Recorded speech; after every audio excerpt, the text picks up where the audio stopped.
Good morning. সকাল সকাল পুজো সারা হয়ে গেছে। আজকে সংক্রান্তি বলে আজকে। তো আজকে আমাদের বাড়িতে তিতর ডাল, টক ডাল, তারপরে মধ্যে কথা তিতো টক এগুলো করতে হয়। তারপরে তার সঙ্গে নিরামিষ রান্নার বেশি ঝামেলা, অনেক তরকারি পাতি করতেও হবে। তিতো রান্না করতে হয়, সেই জন্য সেটা করব। এই যে উচ্ছেগুলোকে ঝিরিঝিরি করে কেটে নিয়েছি, আর বেগুনগুলোকেও চৌকো চৌকো করে কেটে নিয়েছি। আর একটা শাক দেব এর মধ্যেই। আগে উচ্ছে আর বেগুনটাকে ভেজে নিই।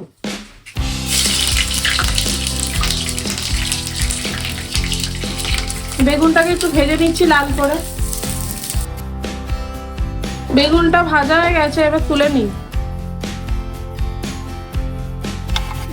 এই তেলের মধ্যে উচ্ছেটাকে ভেজে নেবো। এই ঝিরিঝিরি করে রাখা উচ্ছেটাকে লাল করে ভেজে নেবো।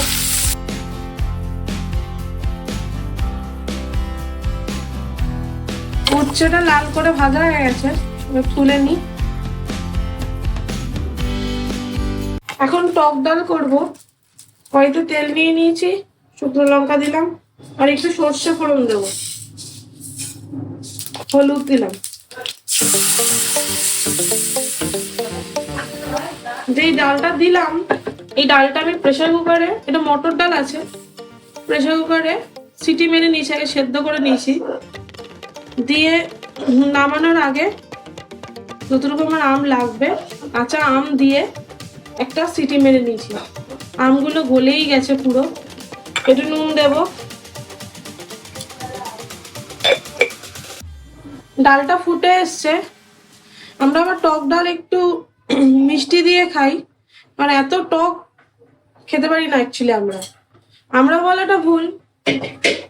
আমার শ্বশুর আর হাজবেন্ড ওরকম টক টকই খাবে, কিন্তু আমি আমার শাশুড়ি একটু মিষ্টি মিষ্টি পছন্দ করি, তো ওই জন্য মিষ্টিটা দিচ্ছি আর কি। সামান্য মিষ্টি দেবো। ডাল আমার হয়ে গেছে, এটা নামিয়ে নিচ্ছি। আম সেদ্ধ হয়ে এসছে, এবার চিনি দেবো। পরিমাণ মতো চিনি দিয়ে দিয়েছি, দিয়ে চিনিটা গলেও এসছে, চাটনিটা হয়ে এসছে, এবার নামিয়ে নেবো। টক ডাল হলো, চাটনি হলো, ডিমার শাক ভাজা হলো, সব হলো। এবার একটু পোস্ত করব পটল আলু দিয়ে। আজকে অন্যরকম ভাবে পোস্তটা করব। আর কাদের এই ঘিমার শাকের নিয়ম আছে একটু জানিও কমেন্ট করে। এখন পোস্তটা রান্না করব। তেলটা বসিয়ে দিয়েছি, গরমও হয়ে গেছে। পটলগুলোকে এইভাবে কেটে নিয়েছি, মানে দু ফালা করে, এই যে। আর গায়ে একটু একটু করে খোসা রেখেছি, আর এগুলো ছেড়ে দিচ্ছি। আগে পটলগুলো ভেজে তুলে রাখবো।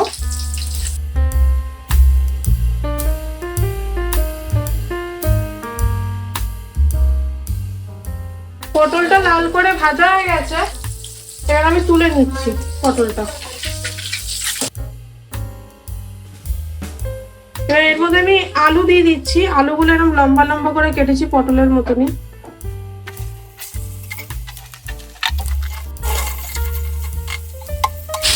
নুন দিয়ে দিচ্ছি, সামান্য হলুদ দিয়ে গ্যাসটা কমিয়ে একটু সেদ্ধ হবে আলুটা। একটুখানি ভাজা করে আমি এই নারকেলটাকে কুড়িয়ে রেখেছি, অল্প একটু নারকেল সেটা দিয়ে দেবো, যাতে নারকেলটাও ভাজা হয়ে যায় আলুর সাথে।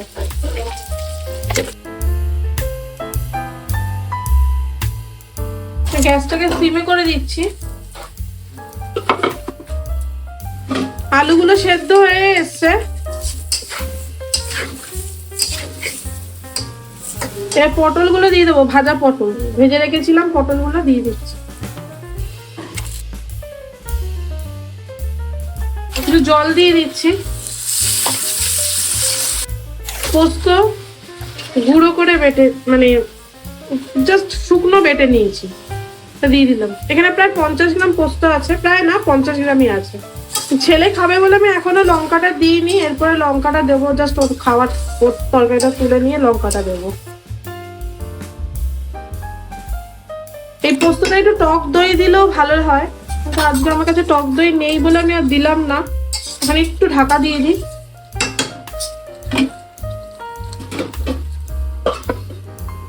ঢাকাটা খুলে নিচ্ছি, ছেলেরটা তুলে রেখেছি।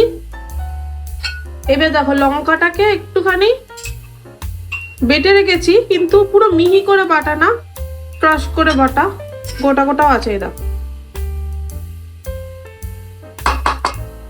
পোস্ত বেশিক্ষণ রান্না করলে পোস্তর যে নিজস্ব গন্ধটা আছে ওটা তো খারাপ হয়ে যায়, তাই জন্য বেশিক্ষণ করবো না, তো জোরে করে নেব, নাড়িয়ে নেব।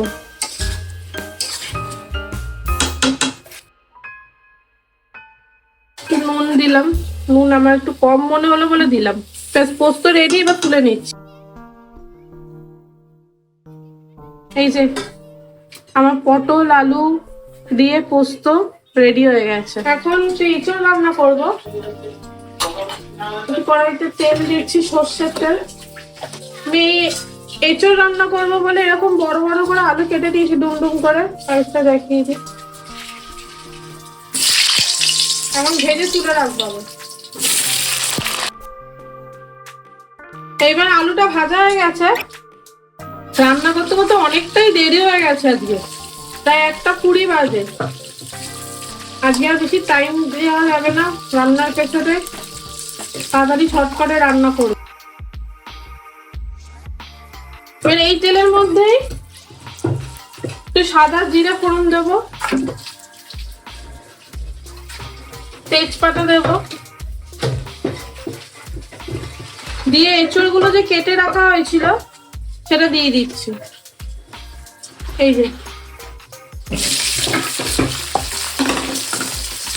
ভালো করে ভাজবো যাতে সেদ্ধ হয়ে যায়। নুনটা দিয়ে দিচ্ছি এখনই।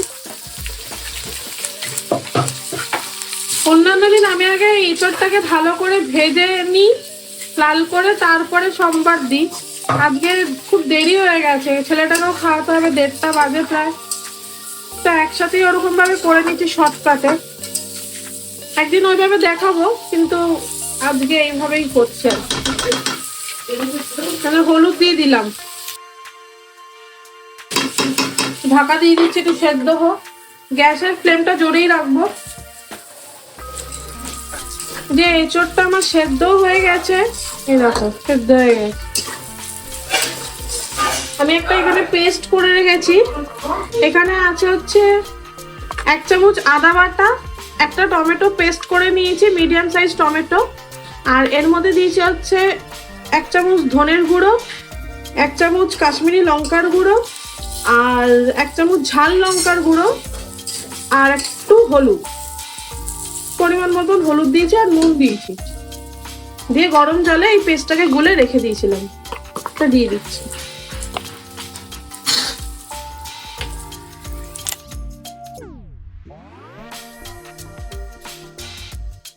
এখন আমি আলুগুলো দিয়ে দিচ্ছি, ভেজে রাখা আলু,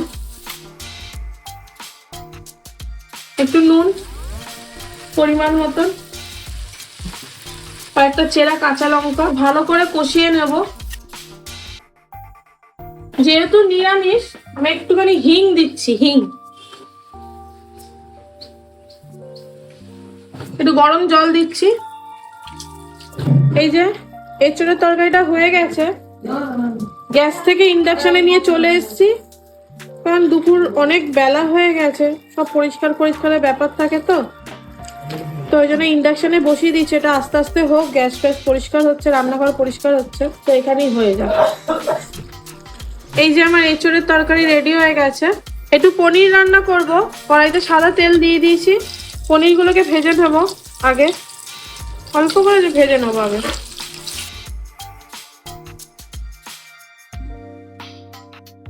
হালকা করে ভেজে নিয়েছি পনিরগুলো, তুলে নেব। এবার কড়াইতে একটা তেজপাতা দিচ্ছি আর একটু সাদা জিরে, এর মধ্যে আলুটা দিয়ে দিচ্ছি, কিউব কিউব করে রাখা আলুটা দিয়ে দিচ্ছি ডুমো ডুমো করে। এর মধ্যে হলুদ দিয়ে দিচ্ছি আর টেস্ট মতন নুন। আলুটা নুনটা এখন দিয়ে দিলাম যাতে সেদ্ধ হয়ে যায়, দিয়ে ঢাকা দিয়ে দিচ্ছি।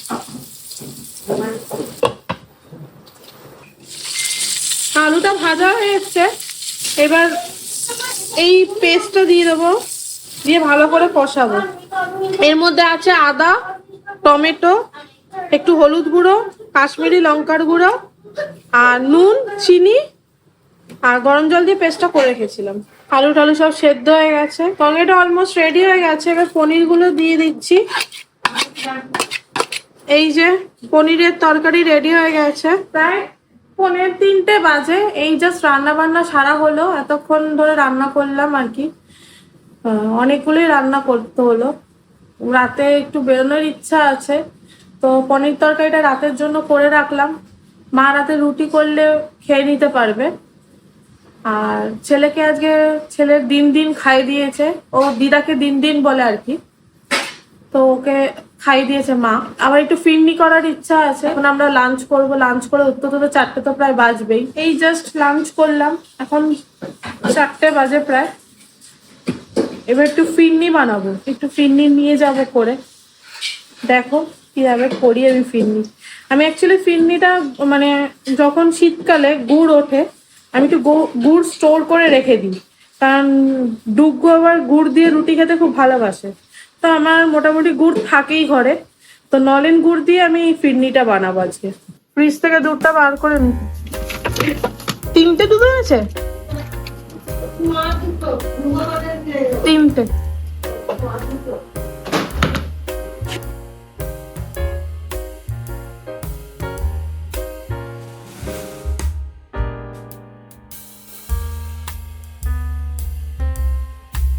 এখানে দুধটাকে ভালো করে জাল দিয়ে নিয়েছি। বেশ ভালো করে ফুটে আসলে এর মধ্যে দেব একটু গুঁড়ো করে রাখা চাল। গুঁড়ো করে না, পুরো প্রপার গুঁড়ো করিনি, একটু দানা দানা আছে, একদম মিহি গুঁড়ো না, আধ গুঁড়ো। চালের গুঁড়োটা দিয়ে দিচ্ছি। এই চামচে 1 চামচ, 2 চামচ, 3 চামচ, 4 চামচ। ভালো করে গোলাতে হবে, না হলে জমাট বেঁধে যেতে পারে। আমার এখানে 1.5 লিটার দুধ আছে। দুধটাকে আমি ফুটিয়ে মোটামুটি হাফ করে নিয়েছি, দিয়ে আমি চালের গুঁড়োটা দিয়ে দিয়েছি, আধ ভাঙা চালগুলোকে। ভালো করে বারবার করে একটু নাড়তে হবে, না হলে দলা পেকে যেতে পারে চালগুলো।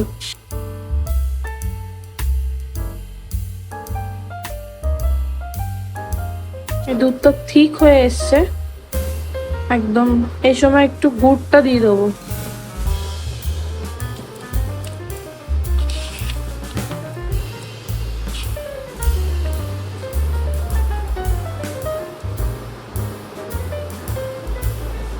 আমার এটা নলেন গুড় আছে,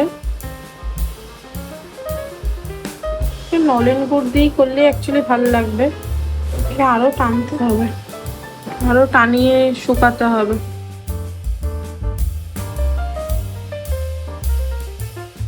নলেন গুড়ের ফিরনি রেডি।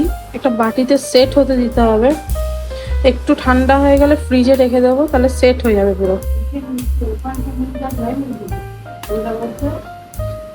নলেন গুড়ের ফিরনি রেডি। এটা একটুখানি ফ্রিজে রাখতে হবে, তাহলে এটা সেট হয়ে যাবে। এই জাস্ট রেডি হয়ে আমরা বেরোচ্ছি এখন। সামনে ডুগু, সে হাই। ডোডো টাটা। ডোডো, ডোডো তোর চোখগুলো মনে হচ্ছে টুনি লাইট জ্বলছে। ডোডো, ডোডো। ওটা চিনির জন্য নিবি নাকি এদিকে একটা? কোনটা নিবি চিনির জন্য? ওটা নিবি? আচ্ছা, চেষ্টা কোনটা নেওয়া যায়? এটা হবে না কোনটা? চিনি? বলো তো, 2 বছর বয়স তো, 18 থেকে 24 লেগেছে, হয়ে যাওয়া উচিত। কিন্তু আমার মনে হচ্ছে বড় হবে। মানে ছোট হবে। করতে করতে খিদে পেয়ে গেছে। কি হয়েছে তোর? এটা একটা নিলাম। We began to feel the fire.